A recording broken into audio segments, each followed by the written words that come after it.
വേദിയിലിരിക്കുന്ന വിശിഷ്ട വ്യക്തികൾക്കും ഇവിടെ വന്നതിനുള്ള എല്ലാവർക്കും എൻ്റെ വിനീതമായ നമസ്കാരം. ഞാൻ എൻ്റെ സ്കൂളിൽ 11th 12th പഠിച്ച ആദ്യം എനിക്ക് വലിയ പ്രശ്നമൊന്നും പറയാനില്ല, ഞാൻ സംസാരിക്കാം. ഓക്കെ, സോ ഞാൻ എൻ്റെ സ്കൂളിൽ 11th 12th പഠിക്കുന്ന ടൈമിൽ എന്താ പറയുക, ആനുവൽ ഡേ കാര്യങ്ങളെല്ലാം ഉണ്ടായിരുന്നു. പക്ഷെ അതിലൊന്നും പാർട്ടിസിപ്പേറ്റ് ചെയ്തിട്ടില്ല. ഇത്രയും വർഷത്തിന് ശേഷം ഇന്നാണ് ഞാൻ എൻ്റെ സ്കൂളിൽ ആനുവൽ ഡേക്ക് വന്നത്. ഓക്കെ, സോ എൻ്റെ സ്കൂളിൽ പഠിക്കുന്ന കാലഘട്ടത്തിൽ ഞാൻ ഒരു ബിലോ ആവറേജ് സ്റ്റുഡൻ്റ് ആയിരുന്നു. അച്ഛനമ്മയ്ക്ക് ആ കുട്ടി കണ്ടുപിടി ഈ കുട്ടി കണ്ടുപിടി എന്ന് കേട്ട് വളർന്നൊരു കുട്ടിയാകുമായിരുന്നു. പഠിക്കാനാണെങ്കിൽ തീരെ മോശം, കാരണം മിക്കുള്ള എക്സാംസ് ഫെയിൽ ആകുമല്ലോ. ഓക്കെ, സോ എൻ്റെ 11th 12th എന്ന് പറയുന്നത് ഒരു മെഷീൻ പോലെയായിരുന്നു. കാരണം ഞാൻ രാവിലെ 3:30 എണീക്കും, അമ്മ അടിച്ചെണീക്കും, എന്നിട്ട് പഠിപ്പിക്കാൻ ശ്രമിക്കും. 5 മണിക്ക് അടുത്ത ട്യൂഷൻ, 7 മണിക്ക് സ്കൂളിൽ വരും. ഇത് കഴിഞ്ഞതിന് ശേഷം ഈവനിങ് ട്യൂഷൻ, അത് കഴിഞ്ഞ് 9 മണിക്ക് വീട്ടിൽ പോകും. അത് കഴിഞ്ഞ് കിടന്ന് ഉറങ്ങും. ഇത് തന്നെയായിരുന്നു 11th 12th. ഞാൻ ഒരു മൂവി പോലും 11th 12th സ്റ്റാൻഡേർഡിൽ പഠിക്കുമ്പോൾ കണ്ടിട്ടില്ല.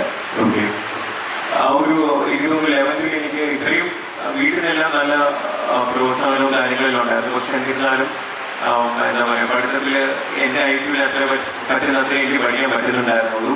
സോ 11th എനിക്ക് മാർക്ക് കുറഞ്ഞു.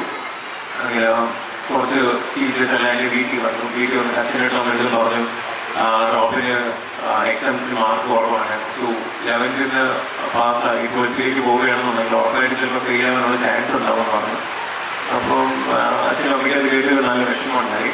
അപ്പം ഇന്ന് അതേ എൻ്റെ വീട്ടിൽ എൻ്റെ ടീച്ചേഴ്സെല്ലാം വന്നിട്ട് സ്കൂളിൽ ഗസ്റ്റായിട്ട് വന്നതെന്ന് പറഞ്ഞപ്പോൾ സത്യം പറഞ്ഞാൽ ഭയങ്കര സന്തോഷം തോന്നി. കാരണം ആ ഒരു സ്റ്റേജിൽ നിന്നും ഇതുവരെ എത്താനായിട്ട് സത്യം ഒരുപാട് കഷ്ടപ്പെട്ടു, ഹാർഡ് വർക്ക് ചെയ്തു. എനിക്ക് ആ ടൈമിലൊന്നും ലൈഫിനെ പറ്റി റിയലൈസേഷനോ കാര്യങ്ങളൊന്നുമില്ല. ജസ്റ്റ് വരുന്നു, എന്തിനു വേണ്ടി പഠിക്കുന്നു, മാർക്ക് മേടിക്കണം, ഇത് മാത്രമേ ഉള്ളൂ. ലൈഫിലേക്ക് എന്നെ മോട്ടിവേറ്റ് ചെയ്യാനോ അല്ലെങ്കിൽ ഇതാണ് നമ്മൾ ലൈഫിലേക്ക് ചെയ്യേണ്ടത് അങ്ങനെയൊന്നുമില്ല. ബുക്സ് നോക്കുന്നു, പഠിക്കുന്നു. അതാണ് എൻ്റെ ടീച്ചേഴ്സിലാണ് എൻ്റെ ഗുരുനാഥന്മാരെ ഞാൻ എപ്പോഴും ബഹുമാനിക്കുന്നത്. കാരണം അവരുടെ കാര്യങ്ങളെല്ലാം കറക്റ്റായിട്ട് ചെയ്യുന്നുണ്ട്, പഠിപ്പിക്കുന്നുണ്ടായിരുന്നു. എക്സലൻ്റ് ആയിട്ട് എന്താ പറയുക പഠിപ്പിക്കുന്ന ടീച്ചേഴ്സ് ആയിരുന്നു ഉണ്ടായിരുന്നു. അവരെല്ലാവരും ഇപ്പോഴും കാണാൻ പറ്റി. സോ ഒരുപാട് സന്തോഷം. ആൻഡ് നിങ്ങളെല്ലാവരുടെയും പ്രാർത്ഥന അനുഗ്രഹം കാരണം തന്നെയാണ് എനിക്കും എൻ്റെ ലൈഫിൽ ചെറുതായിട്ട് എന്തെങ്കിലും അച്ചീവ് ചെയ്യാൻ പറ്റുന്നത്. സോ 11th 12th കഴിഞ്ഞ ശേഷം ഞാൻ ഒരു ഡോക്ടറായിട്ട് വർക്ക് ചെയ്യായിരുന്നു. അങ്ങനെ MBBS പഠിച്ചു. അത് കഴിഞ്ഞ് ഡോക്ടറായിട്ട് ജീജു ഹോസ്പിറ്റലിൽ 7 വർഷം വർക്ക് ചെയ്തു. സോ അതിൻ്റെ കൂട്ടത്തിലാണ് എന്താ പറയുക, എൻ്റെ പാഷൻ എന്നുള്ള രീതിയിൽ ഷോർട്ട് വീഡിയോസും കാര്യങ്ങളെല്ലാം ചെയ്യാൻ വേണ്ടി ശ്രമിച്ചു തുടങ്ങിയത്. അപ്പം ഞാൻ സ്കൂൾ കാലഘട്ടത്തിൽ ഒരുപാട് സ്ട്രഗിൾ ചെയ്തിരുന്നു. എനിക്ക് ഒരുപാട് സ്ട്രെസ് ഉണ്ടായിരുന്നു.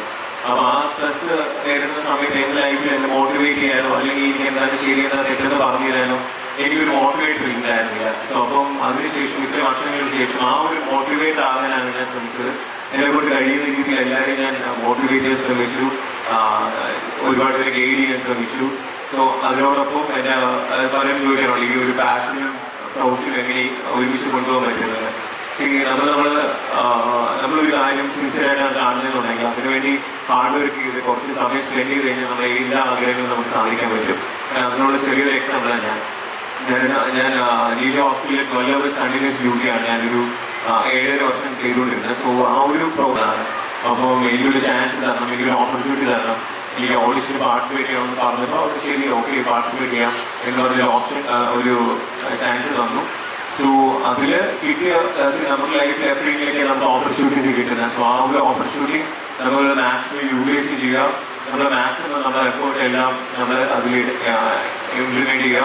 സോ അങ്ങനെ ആ ഒരു ഷോ കാരണമാണ് ഇപ്പോഴും ഞാൻ നിങ്ങളുടെ മുന്നിലേക്ക് ഇവിടെ വന്ന് നിൽക്കാനുള്ള മെയിൻ ഒരു റീസൺ. ആൻഡ് എനിക്ക് എന്നെ ബിഗ് ബോസിൽ ഒരുപാട് പേര് എന്നെ സപ്പോർട്ട് ചെയ്തിട്ടുണ്ട്, ഒരുപാട് പേര് എന്നെ വേണ്ടി വോട്ട് ചെയ്തിട്ടുണ്ട്. ഞാൻ ഔട്ടായപ്പോൾ ഒരുപാട് പേര് വിഷമിച്ചിരുന്നു, മനഃപൂർവ്വം വിഷമിപ്പിച്ചതല്ല. പക്ഷേ എന്നിരുന്നാലും എന്താ പറയുക, ആ ഒരു ഷോ ഒരുപാട് പേര് ആൻഡ് നമ്മുടെ കുട്ടികൾ പഠിച്ചു കഴിഞ്ഞ് വലിയ മാർക്കുകൾ മേടിച്ചു കഴിഞ്ഞാൽ അത് വലിയ കാര്യം തന്നെയാണ്. കാരണം ഒരുപാട് പേര് റാങ്ക് മേടിക്കുന്നത്, first rank, second rank, third rank എല്ലാം മേടിക്കുന്നത്. പക്ഷേ ഇൻ കേസ് നമ്മളെ കൊണ്ട് റാങ്ക് മേടിക്കാൻ പറ്റിയില്ലെങ്കിലും നമ്മുടെ ലൈഫിൽ ഇൻ കേസ് ഫെയിൽ ആയാലും ആ ഫെയിൽ ആയെടുത്ത് നമ്മൾ അടുത്ത സ്റ്റെപ്പ് വെച്ച് മുന്നോട്ട് പോകാൻ വേണ്ടി ശ്രമിച്ചുകൊണ്ടേയിരിക്കണം. കാരണം ഹാർഡ് വർക്ക് ചെയ്യുന്ന ഏതൊരുത്തരും ലൈഫിൽ സക്സസ് എത്താൻ പറ്റും. കാരണം അതിനുള്ള ഏറ്റവും വലിയൊരു എക്സാമ്പിളാണ് ഞാൻ. എൻ്റെ ഏറ്റവും വലിയ ടാലൻ്റ് എന്ന് ഞാൻ വിശ്വസിക്കുന്നത് ഹാർഡ് വർക്ക് തന്നെയാണ്.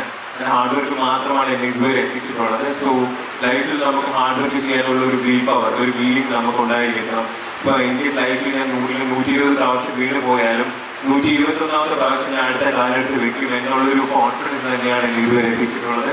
ആൻഡ് എന്താ പറയുക, എൻ്റെ സ്കൂളിൽ ഇത്രയും വർഷങ്ങൾക്ക് ശേഷം, ഞാൻ 12th കഴിഞ്ഞതിന് ശേഷം ഇത്രയും വർഷങ്ങൾക്ക് ശേഷമാണ് ഞാൻ ഈ സ്കൂളിൽ വരുന്നത്. അപ്പം എന്താ പറയുക, ഒരുപാട് സന്തോഷമുണ്ട്. കാരണം ഒരു പ്രൗഡ് ഫീലിംഗ് ആണ്. കാരണം ടീച്ചേഴ്സിനെ എല്ലാം തിരിച്ച് കാണാൻ പറ്റി. എന്താ പറയുക, ഒരുപാട് പേരെ എന്താ പറയുക, പഴയ മെമ്മറീസ് എല്ലാം തിരിച്ച് കളക്ട് ചെയ്യാൻ പറ്റിയതിൽ ഒരുപാട് സന്തോഷമുണ്ട്. സോ ഇപ്പോഴത്തെ യങ്സ്റ്റേഴ്സിൻ്റെ അടുത്ത് എനിക്ക് പറയാനുള്ള കാര്യം എന്ന് വെച്ച് കഴിഞ്ഞാൽ, നമുക്ക് ലൈഫിൽ ഏത് രീതിയിൽ വേണമെങ്കിലും നമുക്ക് പോകാം. ഓക്കെ, വേണമെങ്കിൽ നമുക്ക് ഇതേപോലെ ഡ്രഗ്സ് അല്ലെങ്കിൽ ഇതേപോലെയുള്ള കാര്യങ്ങൾ യൂസ് ചെയ്ത് നശിച്ചു പോകാം. അതല്ലാതെ നമുക്ക് വേണമെന്നുണ്ടെങ്കിൽ ലൈഫിൽ എന്തെങ്കിലും അച്ചീവ് ചെയ്ത് അല്ലെങ്കിൽ ലൈഫിൽ മുന്നേറി നമുക്കൊരു എന്താ പറയുക, ലൈഫിൽ വലിയ ഗോൾസ് എല്ലാം സെറ്റ് ചെയ്ത് അച്ചീവ് ചെയ്യാന്നേ ഉള്ളൂ. എൻ്റെ ലൈഫിൽ ഒരു 32 വയസ്സിൽ ഞാൻ ഇതുവരെയായിട്ട് കള്ളുപിടിക്കുക ഒന്നും ചെയ്തിട്ടില്ല. അതിനായിട്ട് ആരും പറഞ്ഞിട്ടില്ല. പക്ഷെ അതെൻ്റെ ചോയ്സ് ആയിരുന്നു. കാരണം എൻ്റെ ലഹരി എന്ന് പറയുന്ന ജീവിതത്തിൽ വിജയിക്കുക എന്നുള്ളതാണ്. അതിനുവേണ്ടി ഞാൻ കഷ്ടപ്പെട്ടുകൊണ്ടേയിരിക്കും. So and thank you so much. കാരണം നിങ്ങളുടെയൊക്കെ സ്നേഹവും പ്രാർത്ഥന അനുഗ്രഹം എനിക്കുണ്ടാവുമെന്ന് പ്രതീക്ഷിക്കുന്നു. ഞാനൊരു മൂവി ചെയ്യാൻ വേണ്ടി പോകുന്നുണ്ട്. അതിൻ്റെ പ്രീ പ്രൊഡക്ഷൻ കോഴ്സ് ഒക്കെ ഗ്രാജുവലി നടക്കുന്നുണ്ട്. അതിനോടൊപ്പം എൻ്റെ കല്യാണം വരെയാണ്. സോ അതിൻ്റെ കാര്യങ്ങൾ നടന്നുകൊണ്ടിരിക്കുന്നു. ആൻഡ് നിങ്ങളുടെ എല്ലാവരുടെയും പ്രാർത്ഥനയും സ്നേഹവും എപ്പോഴും ഉണ്ടാവുമെന്ന് പ്രതീക്ഷിക്കുന്നു. ആൻഡ് എന്താ പറയുക, ഞാൻ എപ്പോഴും എൻ്റെ ഒരു ബോർഡായിട്ട് പറയുന്നത് എൻ്റെ വീഴ്ചകളാണ് എൻ്റെ ഇൻസ്പിറേഷൻ. സോ നമ്മുടെ ലൈഫിൽ മുന്നോട്ട് പോകുന്ന സമയത്ത് എപ്പോഴെങ്കിലും നമ്മുടെ കാലുകൾക്ക് വീണ് പോയിട്ടുണ്ടെങ്കിൽ നിങ്ങളാരും തളരരുത്. അടുത്ത ഒരു ചുവടെടുത്ത് വെച്ച് മുന്നോട്ട് പോവുക. നിങ്ങളുടെ ലക്ഷ്യത്തിലേക്ക് നിങ്ങൾ എത്തുന്നവരെയും അതിനുവേണ്ടി കഷ്ടപ്പെട്ടുകൊണ്ടിരിക്കുക. കഷ്ടപ്പെട്ട് കഴിഞ്ഞാൽ നമുക്ക് ജീവിതത്തിൽ എന്ത് വേണമെങ്കിലും സാധിക്കാൻ പറ്റും. അങ്ങനെയുള്ളൊരു ചെറിയ എക്സാമ്പിൾ ഞാൻ. അപ്പം ജീവിതത്തിൽ നമ്മൾ കുട്ടികളടുത്ത് ഒരുപാട് മാർക്ക് മേടിച്ച് അവരെ വലിയ വലിയ പൊസിഷനിൽ എത്തുന്നതിൻ്റെ കൂടെ അവരൊരു നല്ല മനുഷ്യനാക്കാനുള്ള, ക്വാളിറ്റിയുള്ള മനുഷ്യനാക്കാനും കൂടെ നമ്മൾ എന്ത് ചെയ്യുക, അവർക്ക് പറഞ്ഞു കൊടുക്കുക. കാരണം ഒരുപാട് മാർക്കുകളെ കാട്ടിയും ഏറ്റവും വലിയ കാര്യം എന്ന് പറയുന്നത് നല്ലൊരു മനുഷ്യൻ തന്നെയാണ്, ക്വാളിറ്റിയുള്ള മനുഷ്യൻ തന്നെയാണ്. സോ അപ്പം നല്ലൊരു ജനറേഷൻ നമുക്കുണ്ടാവട്ടെ. ആൻഡ് എൻ്റെ സ്കൂളിലേക്ക് ഇനിയും എന്താ പറയുക, ചെറിയ ചെറിയ അച്ചീവ്മെൻറ്റ്സ് ഒക്കെ നേടാൻ സാധിച്ചിട്ട് വീണ്ടും എനിക്ക് ഇവിടെ ഗസ്റ്റായിട്ട് വരാൻ സാധിക്കട്ടെ എന്ന് ഞാൻ ആഗ്രഹിക്കുന്നു. And thank you so much.